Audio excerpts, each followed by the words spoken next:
ये आकाशवाणी है। कार्यक्रम सामयिकी में प्रस्तुत है कोरोना वायरस संक्रमण पर स्वास्थ्य विशेषज्ञ डॉक्टर अवधेश शर्मा से आकाशवाणी संवाददाता प्रियंका अरोड़ा की बातचीत। डॉक्टर अवधेश, अनलॉक का दूसरा सप्ताह शुरू हो गया। धार्मिक स्थल, कार्यालय, शॉपिंग मॉल, रेस्तरां खोल दिए गए हैं। तो जिस तरह से सड़कों पर अब एकदम से भीड़ नजर आने लगी है, तो क्या समझें कि लोग घरों में रह रहकर उकता गए थे या कोरोना के भय पर जीत हासिल कर ली है? जैसा आपने कहा कि हम अनलॉक के फेज में शुरू हो गए हैं, तो मेरे ख्याल से अनलॉक होना चाहिए। जो जो चीजें हमारी जीवन में अच्छी नहीं थी, उनसे हमें अनलॉक होना है। जो जो कमियां हमारी थी स्वास्थ्य के लिए, स्वच्छता के लिए और एक दूसरे के साथ संबंधों के लिए, लेकिन जैसा आपने कहा कि सड़क पे, रेस्टोरेंट में, ऑफिस में एक तरह से लोगों का जाना शुरू हो गया है। रुझान तो था ही। मेरे ख्याल से बहुत समय से लोग सोच रहे थे कि क्या यही जिंदगी है, चार दीवारी, क्योंकि हमसे पहले हमने एक बहुत उन्मुक्त जीवन को जिया है। लेकिन एक यहाँ पे बहुत बड़ी इम्पोर्टेंट चीज आएगी कि अगर हमने लॉकडाउन से कुछ नहीं सीखा तो फिर ये सारा का सारा जो कुछ भी हुआ वो बर्बाद हो गया। हमने बहुत अच्छी अच्छी चीजें भी देखी कि लोग एक दूसरे की मदद करने के लिए सामने आए। लोगों ने ये भी सीखा कि किस प्रकार से हम कम में जी सकते हैं, किस प्रकार से हमें अपने जीवन में कुछ न कुछ पूंजी, कुछ न कुछ चीजें संभाल के रखनी चाहिए। ये भी समझ में आया कि रिश्ते कितने महत्वपूर्ण हैं। लेकिन अगर हम एकदम पहले आज से 3 महीने में चले जाएंगे और सिर्फ वही होगा सड़कों पे बेहाल एक दूसरे को पीछे छोड़ने के लिए, तो फिर वो अनलॉक नहीं होगा, फिर वो फोर्स लॉकडाउन होगा अपने विचारों के साथ दूसरों के ऊपर थोप कर। तो मेरा ख्याल है कि कम से कम हम सब उस चीज से बच पाएंगे, क्योंकि यहाँ पे एक बहुत बड़ी इम्पोर्टेंट चीज ये भी हो रही है कि जहाँ पे अनलॉकिंग शुरू हुई, लेकिन हमारे नंबर ऑफ केसेस खत्म नहीं हुए हैं, बढ़ रहे हैं, काफी हैं इस समय। और यहाँ पे अगर हमने जितनी भी 2.5 महीने के लिए, 3 महीने के लिए एहतियात जो बरती, जो बार बार हाथ धोने की आदत डाली, मुंह पे मास्क लगाने की आदत डाली, अब अगर वही मोटरसाइकिल पे 3 लोग और गाड़ियों में 6 लोग और एक के साथ दूसरे सटे हुए वो होना शुरू हो जाएगा, तो जो जो हमने पाया है वो सब हम खो दें। देखिए, 2-3 चीजें हैं जो हमेशा ध्यान में रखें। पहली चीज, अगर आप आजकल डिस्पोजेबल ग्लव्स आते हैं, महंगे नहीं होते हैं, एक जोड़ी वैसे ग्लव्स जो कि एक ही बार के लिए इस्तेमाल किया जाना चाहिए। और उससे फायदा ये होता है कि आपको मान लीजिए हैंडल पकड़ना है, आप सीट को छू रहे हैं, तो आपके हाथ से वो जर्म्स आपके मुंह तक नहीं पहुंचे। दूसरा, मास्क हमेशा डालें, क्योंकि मास्क से आप अपने आप को तो बचा ही रहे हैं, क्योंकि दूसरों से आपके जर्म्स नहीं आ रहे, आप दूसरों को भी बचा रहे हैं। तीसरा, जहां तक हो सके, मान लीजिए आप किसी बस में चढ़ रहे हैं और मालूम है कि 15 मिनट में दूसरी बस आ जाएगी और इसमें बहुत ही भीड़ है, एकदम खचाखच भरी हुई है, तो आप उसे अवॉइड करें।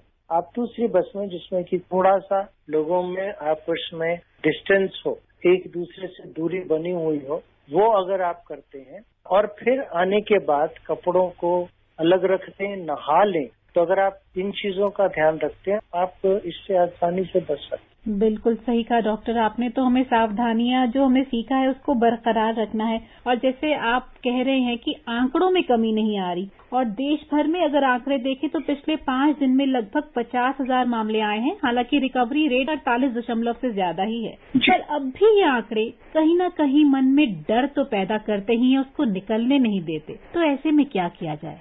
अगर हम उन लोगों में के जो जवान हैं देखें और उन लोगों में जो वृद्ध हैं, उन लोगों में जिनमें कोई बीमारी नहीं है और उन लोगों में जिनमें की डायबिटीज, ब्लड प्रेशर, सांस की कमी, एस्थमा, तो उन लोगों को जरूर ध्यान रखना चाहिए, डरना नहीं।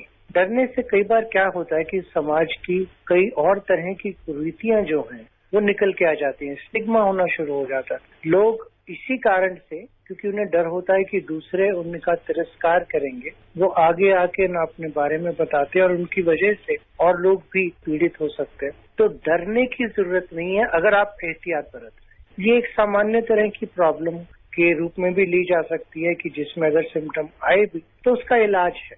कई ऐसी बीमारियां हैं जिनमें कि इससे ज्यादा भी भयंकर रूप से सिम्टम्स होते हैं, तो इसमें डरने की जरूरत नहीं है। लेकिन अनफॉर्चुनेटली हम क्या देख रहे हैं कि या तो लोग इसे बहुत ही नकार देते हैं, बहुत छोटा बना देते हैं, उसकी वजह से कोई एहतियात नहीं बरते, या दूसरी तरफ वो लोग हैं जो पूरी तरह से डर रहे हैं, अगर उन्हें कोई प्रॉब्लम भी है, कोई बीमारी भी है, दूसरे से डिस्कस नहीं करते। तो इसमें बीच का रास्ता अच्छा रहता है। कोई भी जब बीमारी किसी भी समाज में आती है तो वो पूरी तरह से खत्म नहीं, कहीं न कहीं थोड़े लोगों में वो चलता रहता है। अगर एक कम्युनिटी की टोटल इम्यूनिटी कम हो जाती है या वो एक नए रूप में आता है जिसमें कि उसका स्ट्रक्चर बदल जाता है, तो जिस तरीके से हमारी बॉडी ने उसके लिए अपनी इम्यूनिटी बढ़ाई है और समाज में वो इम्यूनिटी बढ़ी है जिसको कि हम हर्ड इम्यूनिटी या कम्युनिटी इम्यूनिटी बोलते हैं, तो उसमें कमी आने की वजह से वो फिर से आ सकता है।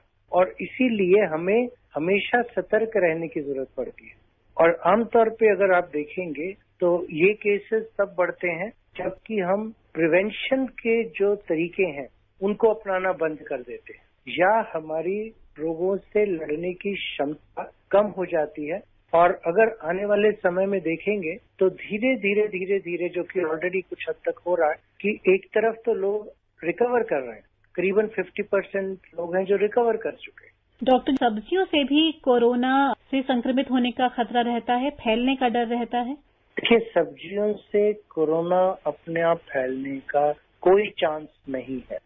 मान लीजिए किसी जगह से, और ये सिर्फ थ्योरेटिकल बात है, कि मान लीजिए एक व्यक्ति संक्रमित है और वो वहां सब्जी खरीदने आया, उसने खांसी की, सब्जी पे वो कीटाणु गिर गए, फिर दूसरे व्यक्ति ने उनको टच किया, फिर अपने मुंह को टच किया। ऐसा बहुत बहुत कम होता। लेकिन एहतियात के रूप में आप सिर्फ ये कर सकते हैं कि अगर बाहर से सब्जी लेके आए हैं, पहले तो अपने हाथों को अच्छी तरह से 20 सेकंड तक साबुन से धो दें। उसके बाद सब्जियां जो हैं उनको अच्छी तरह से पानी में भिगो दें कुछ देर के लिए, 15 मिनट से 30 मिनट तक। अगर हो सके तो थोड़ा सा उसमें नमक डाल दें, उससे भी कीटाणु मर जाते हैं। और उसके बाद उस पानी को वहां से हटा दें, सब्जी को सूखने दें, तो आप पूरी तरह से सेफ हैं और उसकी वजह से आपको संक्रमण नहीं होगा। तो ये चीजों से हम सब लोग बहुत भयभीत हो रखे हैं और सारा दिन बस यही सोचते रहते हैं कि किस चीज से बीमारी हो सकती है। अगर आप मोटे मोटे तौर पर 3 चीजों का, मुंह पर मास्क, लोगों से दूरी और अपने हाथों को न टच करना फेस को, और उनको साफ रखना साबुन के द्वारा जहां तक हो सके, वो बहुत बहुत बेटर है कंपेयर टू अगर हम उसको सैनिटाइजर से साफ करते हैं। लेकिन अगर साबुन ना हो सके तो सैनिटाइजर से साफ कर सकें, और अगर बाहर की चीजों को बहुत टच करने की जरूरत होती है तो ग्लव्स डाल के करें। तो अगर आप इन चीजों का ध्यान रखेंगे तो जितना हम डर रहे हैं वो डरने की जरूरत नहीं रहेगी। जी डॉक्टर, आपने जैसे शुरुआत में बात की थी एक स्टिग्मा, अब जैसे कई लोग ठीक भी होते हैं, स्वस्थ होकर भी आ जाते हैं, पर फिर भी लोग उनसे बचते हैं। हर चीज में जो स्टिग्मा लगाने की हमारी प्रवृत्ति है, इसके पीछे क्या मानसिकता है? देखिए, मानसिकता तो यही है कि लोगों को डर है कि हमें न लग जाए। लेकिन ये बात को अगर हम ध्यान में रखें कि अगर हम किसी पर उस तरह का कलंक लगा रहे हैं तो शायद दूसरा व्यक्ति जिसको हो चुका है संक्रमण वो बताए नहीं और उस कारण से आपको बीमारी हो जाए।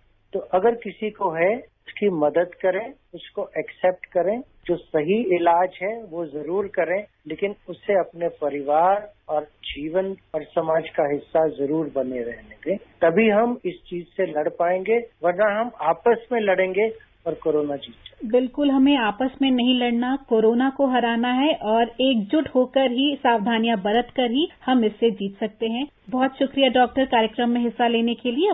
धन्यवाद। अभी आप सुन रहे थे कोरोना वायरस संक्रमण पर स्वास्थ्य विशेषज्ञ डॉक्टर अवधेश शर्मा से आकाशवाणी संवाददाता प्रियंका अरोड़ा की बातचीत।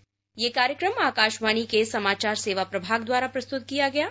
इसे आप हमारे mobile app news on AIR पर भी सुन सकते हैं। इस कार्यक्रम के संबंध में अपनी प्रतिक्रिया आप हमें ईमेल कर सकते हैं।